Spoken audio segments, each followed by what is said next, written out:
So, this last category to discuss, advanced targeted palette shaping, has just a couple of adjustment layers in it, and they're pretty different from each other. But what they have in common is that these are about really targeting specific color ranges or color channels. And on the one hand, you can do sort of fine tuning, and on the other hand, it's much more um, rebuilding from sort of the ground up how the colors are constructed.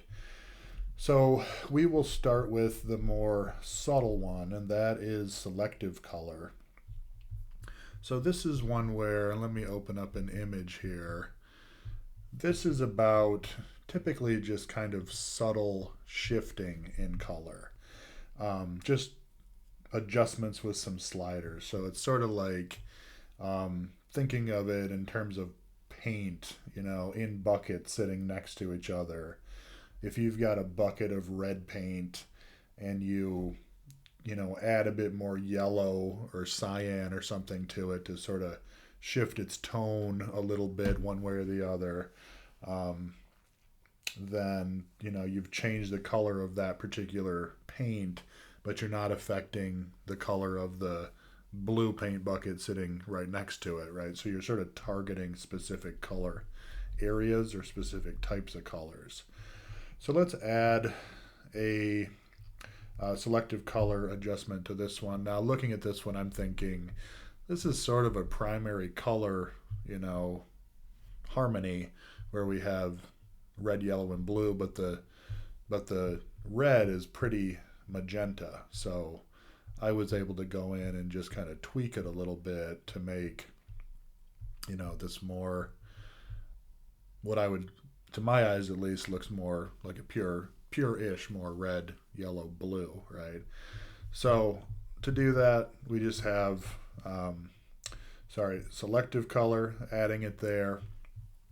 And then you can go into the different colors that make this up and then just essentially move around the sliders. So in the reds, you know, when you slide that around, it may not really look like anything is happening because it's quite magenta already. But just by tweaking it and saying, oh, I need to sort of make it less magenta, then you'll be able to, greatly affect how things look in the image. So I'm just going in and trying to shift things around to make them a little bit more like a pure primary, right? So the yellow is a little pale, so I'll just make it a little brighter, more saturated with yellow. And I could go into some of the neutrals and things too and play around with their color balance. It's actually a little tinted, so I could sort of maybe make that a bit blue there.